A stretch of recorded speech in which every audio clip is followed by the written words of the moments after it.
Why is this so special? What makes this big of a deal? It's a great question. I thought it was a big deal before it happened, right? You know, man, if we could win one race, if we could just get one win with Josh, and we've worked for years to try to get more opportunities for him and create buzz for him, right? And we win race after race after race in the late model car. We raced for a decade. He's won like 75 features, multiple track championships, a national title last year, and we're just working and working and working. We've got some great partners that have been able to help us sustain, you know, continual, performance and stay on the racetrack in the late model program to be able to, and he just keeps working and keeps trying to improve and getting better and better. And, you know, once you think he's got it mastered, he ramps it up a notch and becomes even more unbeatable. I don't think you can overstate how competitive he is in the late model car. Everywhere he goes, he's the guy to beat or one of the top 2 or 3 cars to beat. And, when we think about putting him in an Xfinity car for more than just 1 or 2 races, we've had a couple of races. He's only ran about 15 or so in his career. 13. He had a few races in when the hell? A few years ago. 16? 14, 15? Yeah, ran at Iowa, ran a couple places. Yeah, and I remember running at Homestead, and they were good. You know, we had a real positive run at Richmond one night that I remember sitting down at the media center. We had won the race, and Josh had run really well. I remember sitting in the media center after that race just pleading with someone to come on board and help us take Josh to the next level. And I was so disappointed by the lack of sort of response from that. You don't have expectations. I mean, I was disappointed and thought that maybe that might be what would help us sort of you're just spinning your gears and you're hoping that the gears are going to mesh and all of a sudden it's going to start, the machine's going to start working and it's going to start moving forward. But we still haven't sort of caught that cog yet, right, to get us into the next level. Without really getting into details, owning an Xfinity team is, really we budget to break even. We budget to not lose money. We budget to handle payroll. Right. Get everybody the money we owe them and pay them the salary they deserve and what we agreed upon and all that good stuff. And we don't, we budget to go race, and we know what we know what the engines are going to cost, we know what tires are going to cost, and we go race, and this thing doesn't make money. It's not designed, to make money, and sometimes it does, sometimes it doesn't, right? And we've been doing this Xfinity program for a really long time, and we've had more better years than we've had bad years. And when we do have any kind of a profit, we've saved that, right? We put that in a little safe place in case of any kind of, necessary need for that type of, a quick recovery or any kind of savior and we've really built up a great little, cushion to have in case of an emergency or something like that. And here we are with we had a little void of races that we needed to fill, and we had talked to a lot of drivers. Corey LaJoy was one guy I was excited about possibly coming here because I knew Corey could go out there and win, and everybody's dying to see him really get that opportunity. But we had talked to a handful of other drivers and just really never came to finalize any kind of agreement with anybody. And I was sitting there. I don't even remember how the conversation started, but I think I reached out to Kelly or LW and said, hey, what about Josh? Like, can we make this work? Could we figure this out? And so we figured it out, right? Mm-hmm. And we basically what you do, and it's not, I wouldn't suggest this for anybody, but it's what some people do as owners and people that go racing, even drivers that own their own cars, is they'll commit to go race and they'll try to acquire those sponsorships as they're going, right? And so that's kind of what we hoped would happen. As we got into the season, we would start to pick up partnerships right at the doorstep of these races, right at the, and you'd love to have a package signed months ago, last year, right? We'd love to have something signed now for next year, for anything, for all our cars. But we went into this without any guarantee on partnerships and so forth, race by race, and we've pieced these together. This is something we've done in the past. Yeah. We've went to racetracks. We've committed to seasons with unsponsored races, and we figure it out, right? We figure it out. And so we thought, all right, Josh has won the national title. This is it. It's now or never. I knew that if we didn't make this type of a commitment at some point, I was going to regret it for the rest of my life. And this was it. This was that opportunity. Yep. This was it. Joe Mattis, by the way, to go on what you just said, I was asking our vice president last night about it, and he said, we made the decision to bet on ourselves. Yeah. I love that, right? Sure. Because Josh Berry, you've been advocating for him for so long, and it's like now we have this opportunity. Let's go ahead and make our bet. We didn't have the funding to at the time to back that up. Right. So you're betting that Josh Berry will do what we think he can do. Sure. One of the things that I always had a bad habit of doing is feeling all the pressure and letting that weigh me down, and you take yourself right out of the game, right? Last year, I believe it was, or maybe it was the year before, I saw an interview with Chase Elliott, and they were like, "Hey, man, you're here. You are for an opportunity to win a championship. How's the pressure?" And my mind immediately went to, "Golly, I hate that performance pressure. I hate it. It was miserable. You got the way everybody in the world expecting you to go out there and get this done.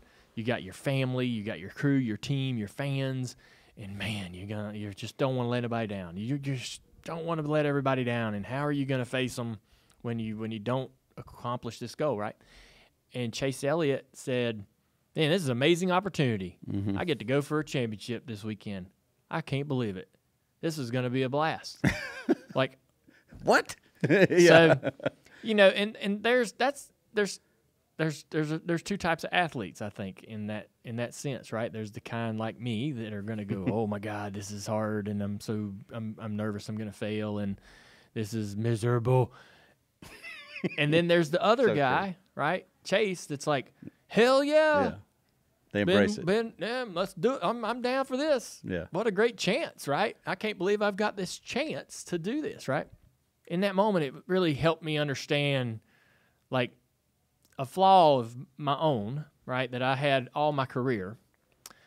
And anyways, when I was talking to Josh at the start of the year, and I've tried to help him kind of maybe take that frame of mind. Sometimes in conversations over the last several weeks, he's like, "Man, this is it. Like, if I don't do it, this is it. This is the end."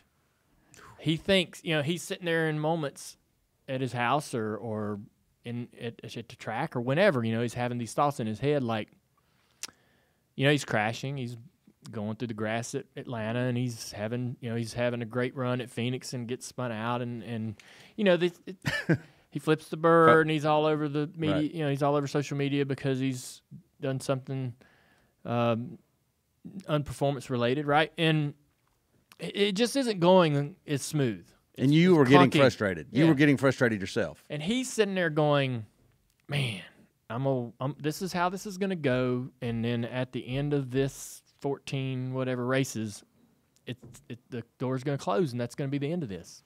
And then I'm going to have to turn around and go back to running a late model car, and always wonder what if or what could have been. And I'm like, no. Don't. Yeah, I'm trying, like, don't do what I would do, right? Yeah.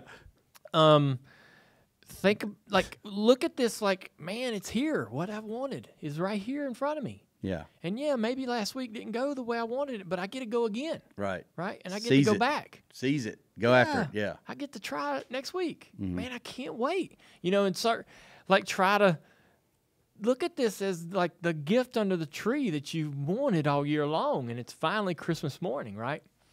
And keep that sort of attitude throughout this process and be thankful that it happened. You know what I mean? When Dad passed away, when you lose somebody, a lot of times we mourn and we get sad and we get upset.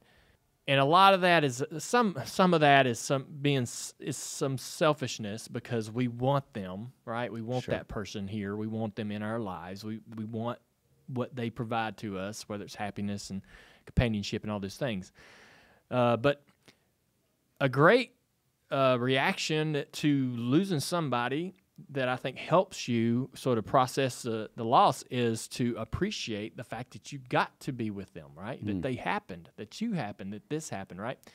And be thankful that, golly, I got to be with them for a moment, at least, and be thankful for what time that you spent with them, right? And so it's that same sort of mentality. And this really, this is how much it matters. I know I'm blowing this up into something really, really huge, but that's really how much it matters to Josh. And I feel it. I totally relate, right, to what he's going through in this moment. This guy, he's like every other driver out there that's wanted this chance, right? Yeah. And now he's in the throes of it, and he's it's been up and down, down, down, and up and down, and he has no guarantee. He has no idea whether this is going to pan out or whether it's going to develop into more stuff, more racing, or if it's going to be a seat at the table just momentarily, that he's always wanted to sit at. Nobody knows that. Nobody knows that. I mean, we all want to know. I know, and that's tough. That's frustrating. And people that just assume that you have so much control over that situation because you're a team owner. How do you address that? Because they're like, Dale, just put him in a car. I know. I see that. I've seen that for years on social media. Yeah. Such a great part of social media is being able to get fan reaction right at your fingertips. And any time a driver goes out there in the truck or Xfinity car, maybe like Brett Moffitt. He's I've been a huge fan of his way back when he showed out in Michael's car at Atlanta that day when he filled in for Vickers. Anytime anybody goes out there and does something good, but doesn't really have the connections or the funding or the means to advance their career themselves, yeah, you hear it. Hey, put him in one of your cars. Sure. You got cars. And I try to, you can't just flat out open your books and say, hey, man, this is how we run our business and this is why this isn't possible. Right. But I mean, you try to tell people look, man, people will say, hey, man, can you sponsor me? Right. I'm not a sponsor, right? I'm an owner. I need a sponsor just like you need a sponsor. And we all have the same problem, right? We have to find those partners and those commitments from businesses that want to advertise what they do in their service. And so it's just not, just not easy. Every time we've had Josh Berry on the show, that's always the natural reaction from people is like, hey, if you want him so bad, put him in a car. Do it. And, right. It's like we don't need to go into what I would assume is just kind of common sense thing is that the financial implications are one, the business models two. The other, we've got promises to people that are in seats right now. You can't just move them out. What would that be? And so, yeah, of course we would love just throw Josh in a car. That would be awesome, wouldn't it? Yeah, and it's fun. But, getting it paid for is also a big chunk of the equation, and that's oftentimes the most difficult, right? You got to pay for it. Yeah. And in this case, these 12 races, like Matt said, we bet on ourselves, and you thought this is Josh's window. Now, I want to ask you this question because you threw a lot of people by surprise when you said you just broke down and cried. And I was going to ask why that is. I think you've been explaining it, honestly. I was just surprised. You've been explaining all this stuff that you've been saying about Josh, but do you sense that there was an element of vindication for you because you've been such a Josh Berry advocate? Do you think there was any of that? No. No. I mean, I'm sure there's some of that. I'm sure I feel some of that personally, but, we've God, I don't know where that emotion comes from because there's a lot. I think that I'm standing there in the house watching the race with Amy and Isla and everybody there, and I think that emotion comes from wanting Josh to get there, wanting Josh to show people what he could do. Why is that? Why did Josh why did Josh get that out of you? As far as you've had a lot of people that drove for you. What did Josh do to earn desire for him to succeed so much that it would drive you to an emotional reaction such as that? I think that, I don't know, man. I miss driving really, really bad. And part of that emotion, part of the emotion is that. I don't know, man. I don't really, that emotion, that moment was happy for Josh. Knowing everything that we've put into it for a decade, knowing how he's, looked up that ladder at all those other people that are going by him into the Truck Series and the Xfinity Series, and him wondering, like, when's this going to be me? That's Will it ever be me? Yes. Missing racing, missing my dad, any other little tiny tinge of emotion, anything that would give you any emotion going on in your life, your kids, whatever, all that just come flying out all at once, right? You know how it is, like if one little thing that happens to you in the day makes you emotional, all the other emotions you're suppressing sort of come out with it, right? I gotcha. Yeah. And so I think that was part of that. I've been missing racing pretty bad recently, and don't know how to. It's gotten worse as I've moved away from the day I retired, getting further away from it. It's not gotten easier. It's gotten harder to come to terms with the fact that's it. That's the end. My career's over. I miss being a regular. I miss going to the track and being in that fraternity. And, there's a lot of things about it that I didn't enjoy that I've forgotten. Does that make sense? Yeah, I could think of some right now. Like you'll have that relationship.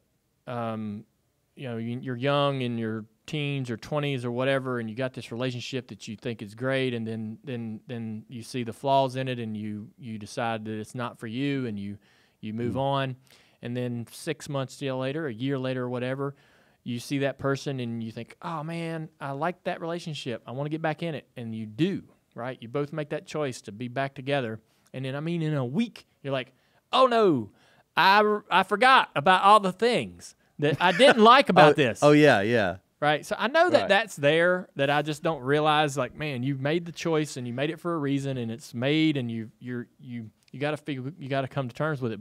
But that's okay. You can still say that you miss racing. I do. You miss racing. This is a profound development right here. It's not profound. It is. No. I'm telling you, I haven't heard this. I miss so it. You miss it, and that's okay. So are you saying that Josh's success is sort of helping you process this? I mean, like, how are you tying this back to Josh? I don't know. I'm just saying that you're just saying all the emotion that all the emotions I'm released, suppressing, and it came released out at once. I got you. I feel like too, there is something too. There's some guilt with not being able to provide Josh with better opportunities, right?